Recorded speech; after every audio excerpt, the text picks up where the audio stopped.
వేరే రాష్ట్రంలో ఉన్నాడు. అక్కడి నుంచి ఆ కంపెనీ వాళ్ళు అమెరికాకి పంపిస్తాను. నాన్న అమెరికాకి వెళ్ళాలి, వెళ్ళమంటారా అని అడిగాడు. నీ ఇష్టం నాయన, మళ్ళీ నిన్ను ఆపాను, నా జీవితాన్ని ఎలా చేశారని భవిష్యత్తులో నన్ను అనకూడదు. నీ ఇష్టం అని తల్లిదండ్రులు ఆయనకి తెలియజేశారు. పిల్లాడికి పెళ్లి కాల. నేను ఒక మాట చెప్పాను, ఇది తోట చూసి వస్తున్న కారులో జరిగిన సంభాషణ. తండ్రి యొక్క ఆలోచనలు అంటే కొడుకు గౌరవిస్తున్నారు, ఇలా మీ ఇష్టం, మీరు మంచిగా ఉండాలని. ఈ రోజుల్లో ఆయన చెప్పిన మాట, ఈ రోజుల్లో కోడళ్ళు, వచ్చే కోడళ్ళు అత్త మామలు దగ్గర ఉండకూడదు. ఫస్ట్ పాయింట్ అండి, దగ్గర ఉంటే మాకు స్వేచ్ఛ ఉండదు, మాకు తిరగటానికి ఇబ్బంది. ఇది పెళ్లికి కండిషన్లోనే పెళ్లి కూతురు తల్లిదండ్రులు దూరంగా ఉండటానికి చేస్తున్నారు. దీంతో మీరు భౌతికంగా దూరంగా ఉన్నారేమో, దీనివల్ల మీరు కల్చర్ పరంగా, సంస్కారాల పరంగా చాలా దూరం జరిగిపోతారు. అమ్మ నాన్నలు అత్తమామల దగ్గర ఉంటే మీకన్నా పెద్దవాళ్ళు ప్రతిరోజు అనుభవాన్ని మీకు చెప్తారు. వాళ్ళ దూరం జరగని మీరు ఉండేది డబ్బు సంపాదిస్తే ఎంజాయ్ చేయటం కాదు. డబ్బు భగవంతుడు మీకు ఎందుకు ఇచ్చాడంటే లేని వాడికి సహాయం చేయటం ఇచ్చాడు.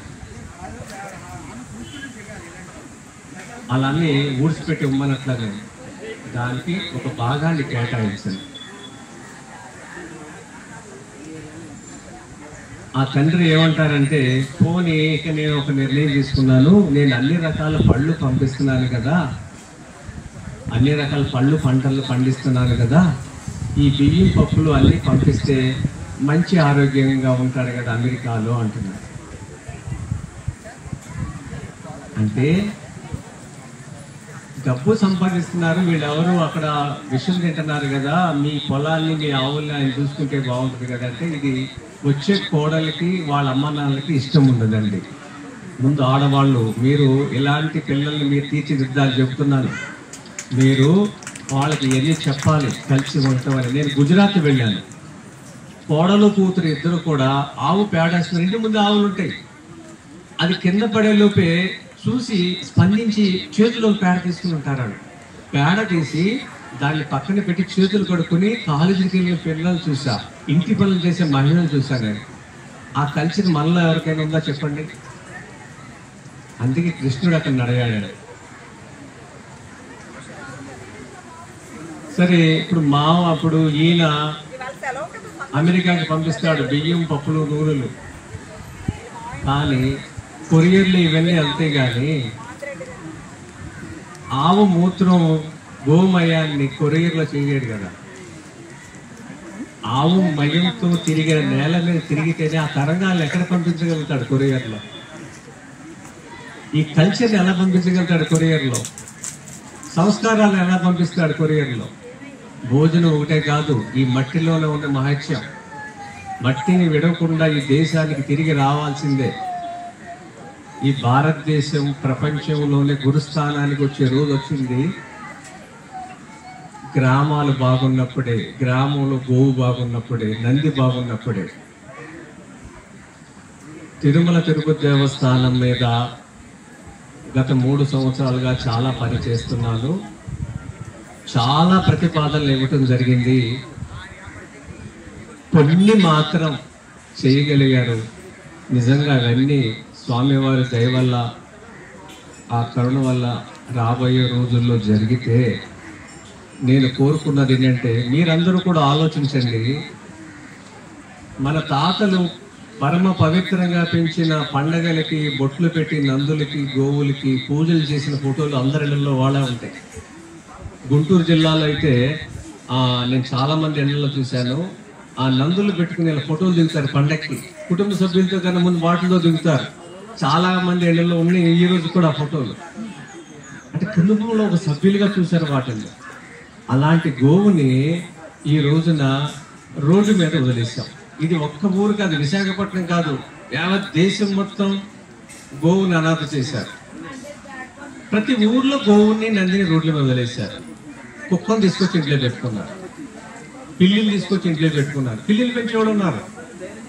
కాలనీలో ఎవరైనా గోవును పెట్టుకున్నామంటే పేడ వేస్తుంది కదండి అంటారు. మరి కుక్క కూడా వేస్తుంది కదా, మరి దానికి ఒక కవర్ పట్టుకుని బయలుదేరుతాడు వెనకాల.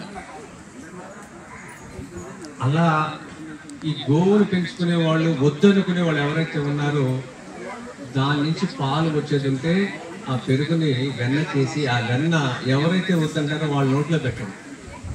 వెన్న తిన్నాక ఆలోచన మాట. మీరు నేరుగా వ్యవసాయం చేయలేకపోయినా, ఇక్కడికి వచ్చిన వాళ్ళు వ్యవసాయ భూమి లేకపోయినా, కొంతమంది మిత్రులు నన్ను ఆవులు అడిగారు, ఆవుని ఇస్తారా?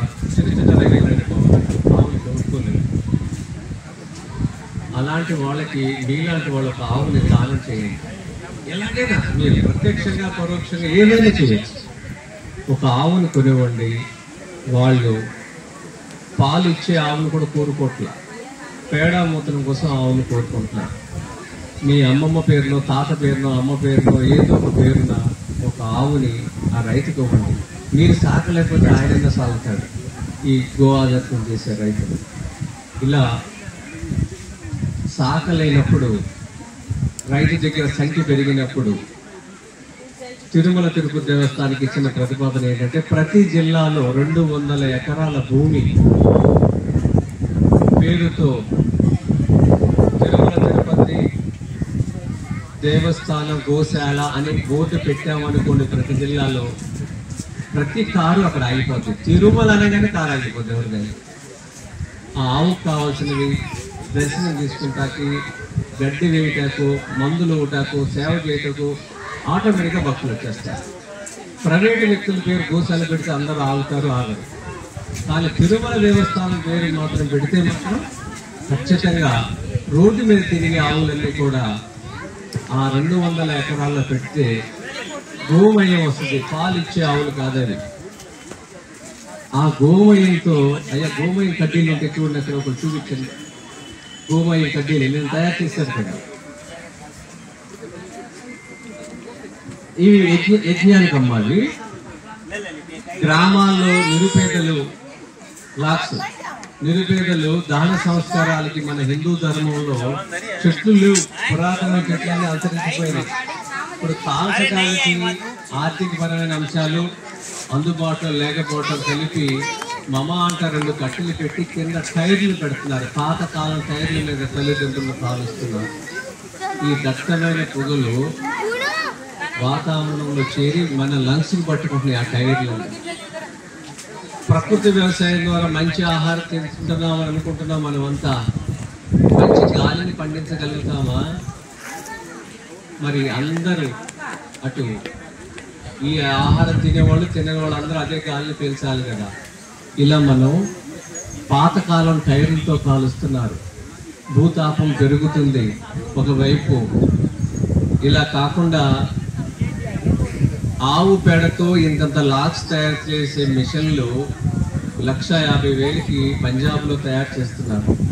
అది తయారు చేసి ప్రతి శ్మశాన వాటికి ఈ 200 గోశాలలో నుంచి 200 ఎకరాల్లో పెట్టే గోశాల నుంచి లాక్స్ తయారు చేస్తే ఈ గడ్డి దేవస్థానం మీద ఆధారపడక్కర్లా, దాని పేడతోనే అది గడ్డి సంపాదించుకుంటుంది. రోడ్డు మీద ట్రాఫిక్ లో ఆవులు యాక్సిడెంట్లు అవుతున్నాయి. నల్ల ఆవులు చీకట్లో వాహనాలు గుద్దేసి వెళ్ళిపోతున్నారు. సమయానికి నీళ్లు ఉండవు, ఎక్కడ తొట్లుండవు.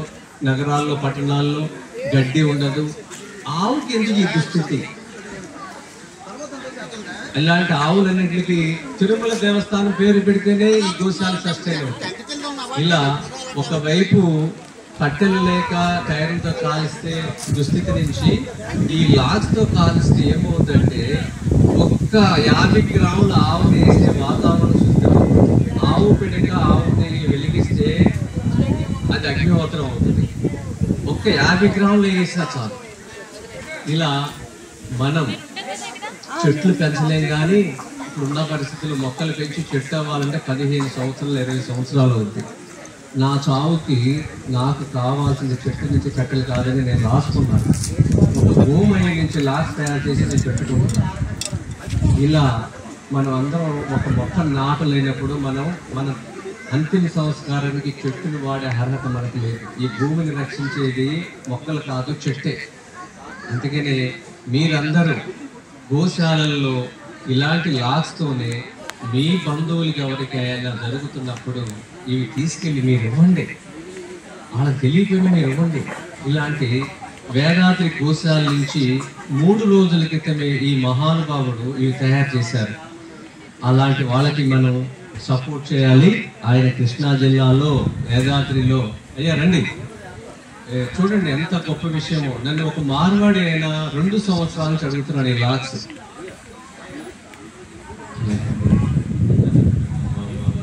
చూడండి, ఒక మంచి రోజు వస్తే మన అమ్మగారు చెప్పారు, ఆయన ఈ రోజు వచ్చారు. చూడండి ఇవన్నీ కూడా ఒక మంచి వాతావరణానికి ఎలా సహాయం జరుగుతుందో.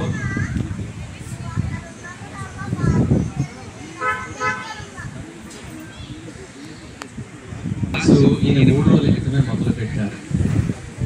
ఈ నంబర్ మీరు తీసుకోండి. ఉత్తర భారతదేశంలో ఒక సంస్కృతి ఉంది, మన దక్షిణ భారతదేశంలో లేదు. నేను దేశం మొత్తం తిరిగా, ఎవరైనా బంధువులు తెలిసిన వాళ్ళు చనిపోతే అక్కడ ప్రాంతం వాళ్ళు ఖాళీ చేతులతో వెళ్ళరు. వాళ్ళ ఇంట్లో ఉన్న ఆవు పిడకలు తీసుకెళ్తారు. సావు దగ్గర తీసుకెళ్ళి అక్కడ అతిథి పేరుస్తారు. ఒక్కరికి ఉందా మనకి ఆ సంస్కారాలు? చెప్పండి. ఎప్పుడు నేర్చుకుంటాం? మరి నేర్చుకోవాలి. 2వ తర్వాత వదలమాకండి, పట్టుకోండి. మీ పిల్లలకి ఇవన్నీ అలవాటు అవుతాయి. అది రోడ్డు మీద 200 ఆవులు 400 ఆవులు ఒక్కొక్క గ్రామాల రోడ్డు మీద అక్కడో పేడ అంటే దీన్ని ఎవరు ఏరారు. అదే 200 ఎకరాల్లో పేడ అంటే ఒక చోటు ఏరతారు కదా. ఇలాంటి వస్తువు తయారవుతుంది కదా. ఒకవైపు చెట్లు లేకుండా దహన సంస్కారాలు టైర్లతో కాలుస్తుంటే ఇది ఎక్కడి విజ్ఞానం? చదువుకున్నవాడు అమెరికా నుంచి వస్తున్నాడు, వాళ్ళ అమ్మ నాన్న వాళ్ళ అత్తయ్య ఎవరు చనిపోతే టైర్ కాబట్టి టైర్ తెస్తున్నాడు. వాడు టైర్ ఎందుకు వెలిగిస్తున్నావు అని కూడా అడగట్లేదు. వాడు మా తండ్రికి టైర్ ఎందుకు పెడతామని అడగట్లేదు. శ్మశాన వాటికలో అసలు దేనికి సున్నితత్వం పోయింది. పెట్రోల్ తేమంటే పెట్రోల్ తెస్తాడు. ఆ స్పందించే గుణం ఎందుకు లేదంటే తప్పు మీది కాదు, మీరు తింటున్న తిండి తప్పు. మీ తిండిలో ఎలాంటి స్పందించే గుణాలు లేవు. బీపీటీ సోనా మసూరి తింటున్నారే, ఈ 2 ఈ రోజుకి ఈ రోజు ఇంట్లో ఉంటే ఇంటికి వెళ్ళగానే పారిపోయింది. మళ్ళీ ఇంకోళ్ళు తీసుకుంటారో ఈ మురుగు కాలంలో పోయింది. అంత భయంకరమైన భోజనాలు మీరు చేస్తున్నారు. స్వామినాథన్ చేసిన పని ఇదంతా. మీరు తినవలసింది దేశవాళీ వరి విత్తనాలు. ఈ రోజు ఇక్కడ ఈ 5 రోజుల్లో ఇక్కడ 20 రకాల దేశవాళీ వరి విత్తనాలతో మీకు భోజనాలు పెడుతున్నారు. ఇవన్నీ స్వామి దయ లేకపోతే ఇవి మన దగ్గరికి వచ్చాయి. 14 ఏళ్ల క్రితం ఒక్క దేశవాళీ వరి విత్తనం మన రాష్ట్రంలో లేదు. ఇంత సేకరించాం. ఈ ఊరు నుంచి విజయనగరం నుంచి తిరుమలకి నైవేద్యం వెళ్తుందని ఊహించామా? మరి ఇప్పుడు శ్రీనివాస గారు ఆయన రెడీగా ఉన్నారు కదా.